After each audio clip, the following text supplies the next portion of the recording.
not even focused on what other people are doing anymore. Like if someone's doing something well, congratulations to them now. Before it was that way.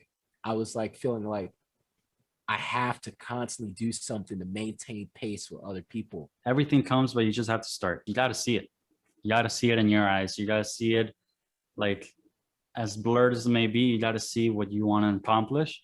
But at that very moment, it's deciding if you're willing to take that first step. People are seeing what you're doing and don't think anything that you're doing is going unnoticed. If you really want to do something, just do it. Hey guys, welcome to Simply Creative, where creativity has no limits. This is the pilot of our experimental podcast. So I think, what are we going to call it? We settled on Simply Talk. Simply Talk, because there's sometimes topics, sometimes there's not. We're just literally just having conversations and be creative.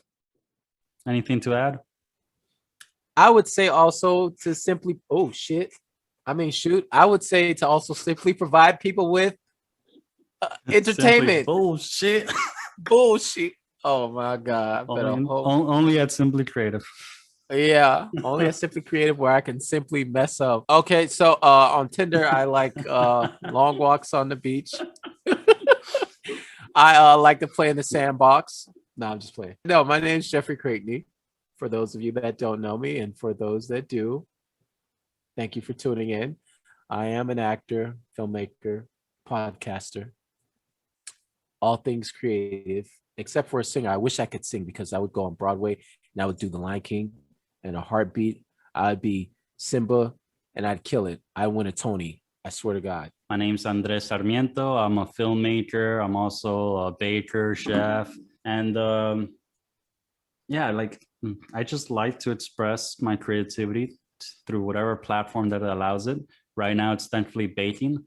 And this is the first time in my career that I'm fully self-employed. So I'm doing a lot of experimental sessions. This is our podcast experiment, seeing if we can do something with it. On my Instagram, you see food, and eventually I want to do YouTube. The whole goal is to get surrounded by people who just want a voice and want to show and share their creative talents or curiosities. Yeah, and definitely it would be really, really cool to highlight some things that maybe some people out there are already doing.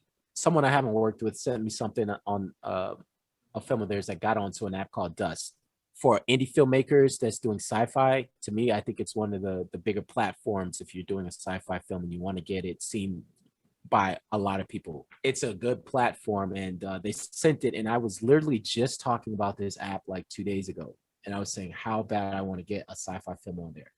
And for someone that I know that lives in South Florida, Miami, has a film on there, it's just impressive. So definitely to highlight some things that some people are doing out there is always good too.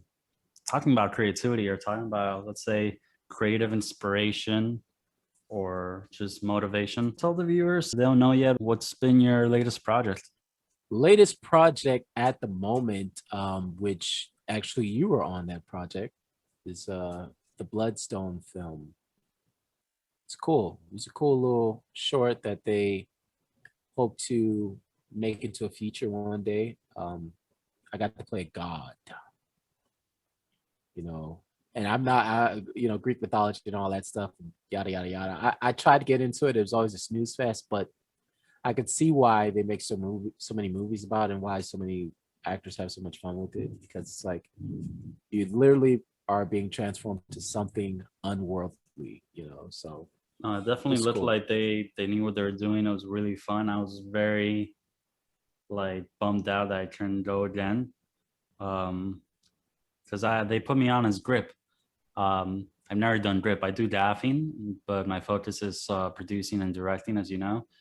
But while you were chilling with your mask off, I was sweating, getting eaten alive. I busted my head like 3 or 4 times with the fucking pin of the doors of the van because I'm tall and blind, apparently. I appreciate Alex Lugo reaching out to me to be a part of it, because at one point I was just like, I thought I was like a afterthought when it came to South Florida film. I don't know, I just felt that way. But when he reached out to me and was like, hey, I want you to read for this role, I know what it was going to be.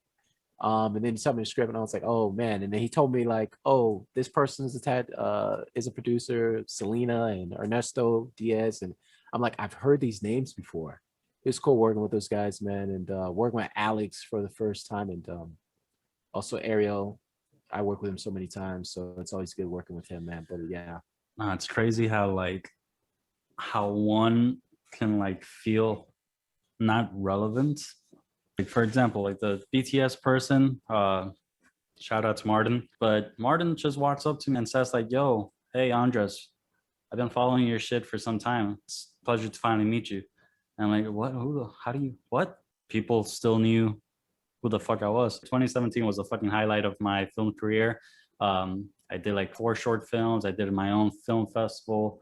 And just as fast as I went up, I collapsed downwards. Sometimes we forget that sometimes even in our simplest gestures or actions, we actually do make an impact on people's lives, whether it's through viewership or through, let's say, my bread, or let's say you with your gardening inspiring someone just by simply letting them know that you're gardening. It's insane how like our throwaway sentences can actually become something monumental for others.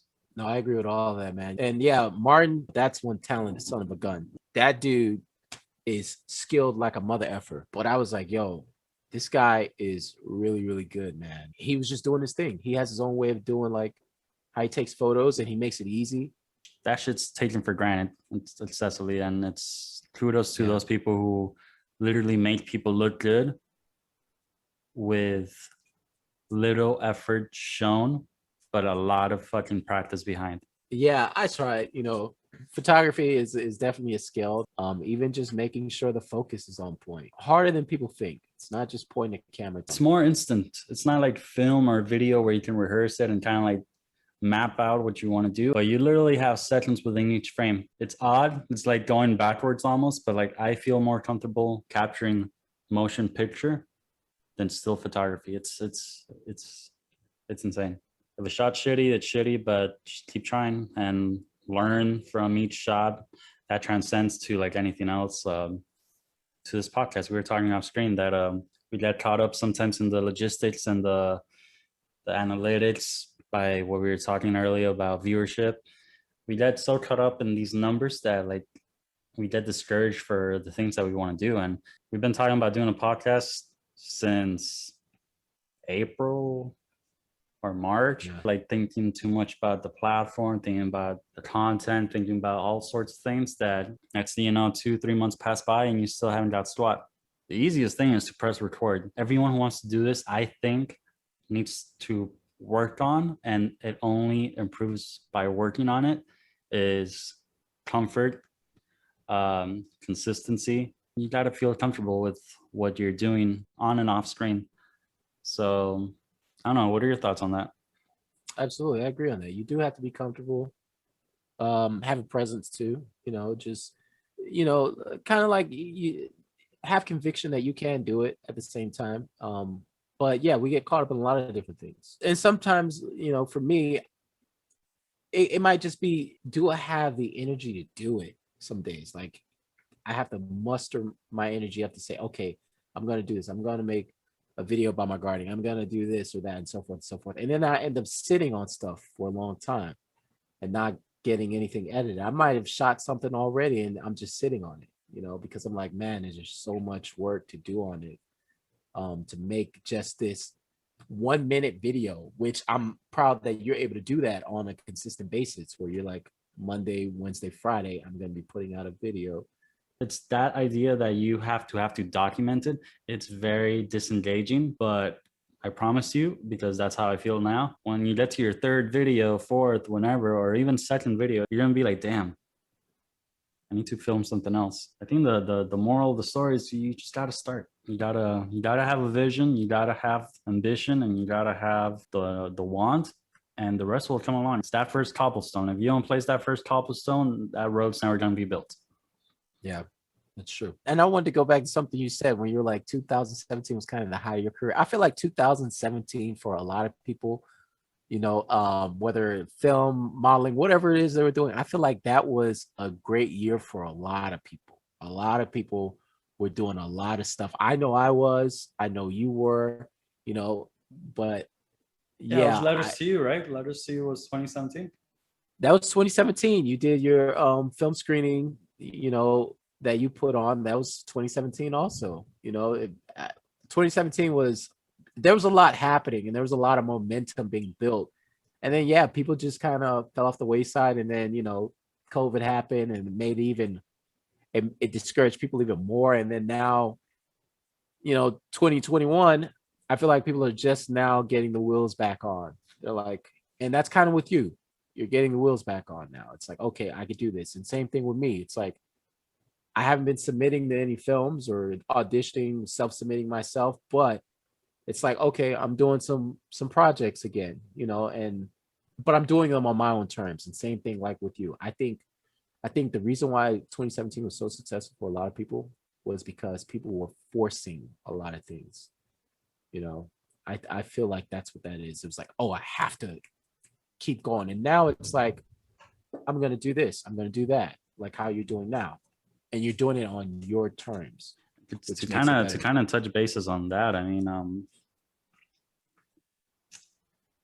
fuck, what was I gonna say? We were gonna just completely like blew my mind. I don't know if it's happened to you. It happens to a lot of people. I know friends that kind of have this self-destructive reflection almost, but sometimes we're looking at, like, let's say other people that we started with or that we even like inspired, and nowadays they're doing like all these things that, oh, they're on film sets, they're doing this, where am I at, why am I not doing anything? We get so lost in the envy that shit, just do it, bro. Like, you have the know-how.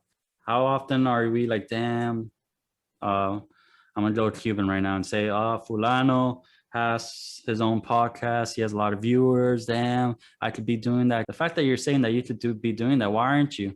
We get so caught up in like the success of other people, especially if it hits home, that we lose track that we're as capable as doing it. And if not, we're also able, if we choose to do it, we can, by doing so, we can create a community and create like a group of people that just want to do the same thing and showcase their passions and talents. And if you really want to do something, just do it. Start by doing it. You wanna start your own garden, then go to Home Depot, buy some seeds. You don't know what you're doing, that's fine. Like, kill your seedlings the first time around and just ask yourself, what the hell did I do wrong, and move forward. Like I don't know, it's like we need to be held responsible of the things that we're not doing and what we can do to be able to grow past our own restrictions or fears. You were saying something about time. I was watching something on Instagram. This woman saying about time, like, oh, you don't have enough time, to waste, but you need to invest your time into something that's worth it and so forth. And I agree with that on the most part.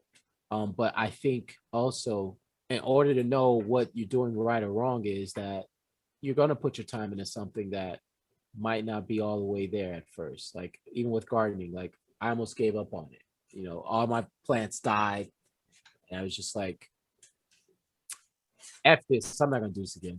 Whatever. This was a waste of time." But I wouldn't have gotten that knowledge on my own if I didn't try, in the first time. So I agree. I agree on everything you said, man. And I think, you have to put time into something. You have to fail at it in order to get better. But you're doing things again on your time. You're doing them on your terms. I know I'm doing things on my turn, and I'm not even focused on what other people are doing anymore. Like if someone's doing something well, congratulations to them now. Before it was that way. I was like feeling like I have to constantly do something to maintain pace with other people, even though they're further along than me. But now I can be happy for someone else and not worry about it. My time will come when it comes. Yeah, it's all the relevance of how you paint the narrative on it. Like, I choose to be like proud of those that like started with me or I helped push ahead, and think back that like, hey, I had an influence in that. But that's their narrative. Like, it's time to build your own narrative. It's time to like be happy with what you're doing. And to touch bases on the whole time topic, yeah, time is not infinite and time is very sensitive, but to an extent, don't hold me down by what I'm about to say, but to an extent, we're all in control of our time. If we choose to get a 9-to-5 job that takes most of our time and all that, then we have to take ownership that this is the sacrifice I have to make.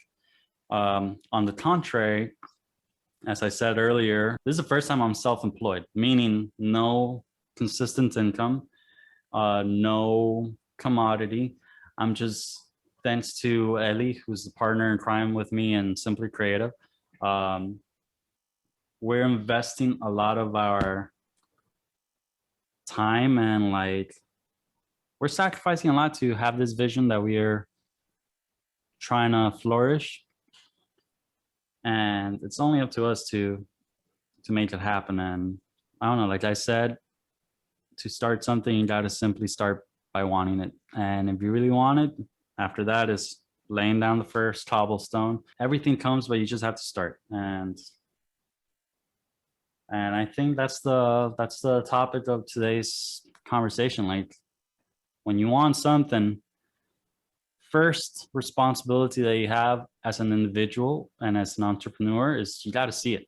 You got to see it in your eyes. You got to see it, like, as blurred as it may be, you got to see what you want to accomplish and kind of like create a draft as how you're going to get there. But at that very moment, it's deciding if you're willing to take that first step. Fucking up is not bad. It's a huge learning curve. And I have many more ahead, and I am guessing you have many more ahead. And if you guys are watching, it's amazing if you guys are with us through this journey, through the best and through the worst. I want to put a filter on it. I want to make sure that you guys see us as who we are. Yeah. All in all, I would say that you got a refund on time. You know, you took time back in your hands by being able to say, you know what, 9 to 5, it's over for me. I'm not doing it anymore, because now I want to take that time and allocate it to what I truly want to do. And that should be inspiring for a lot of people. I know it is for myself. And yes, anyone out there that's trying to do something, that really wants to make things happen for themselves, you have to start looking at your time and see where you spend it. And even if you invested in something, it doesn't come out the way that you want it to, don't be afraid to continue investing in it if you believe that it can happen for you. I also want to say, you know, everyone has felt like they were an afterthought. I have, you did. There's people out there that probably were in the film community, but people are watching you. People are seeing what you're doing, and don't think anything that you're doing is going unnoticed. But that's all I'd like to say to everyone out there that's listening. I hope you enjoyed today's podcast, and we'll turn it over to you, brother. Just because we're doing things doesn't mean it's easy. Like, I try to make it as transparent as possible that what I'm doing is not easy, and it's not smart, and it's not logical, if anything, but it's right. For me, it feels right. From my perspective, I only see two types of groups of people in my life: those who support me and those who hold me back. It's your job as the influencer or as the individual to filter those energies in and out of your space.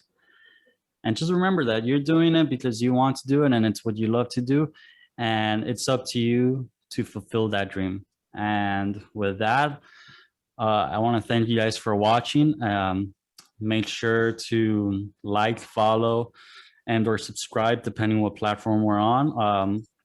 And not just this, but also like Jeffrey's page, my page, the Simply Creative page.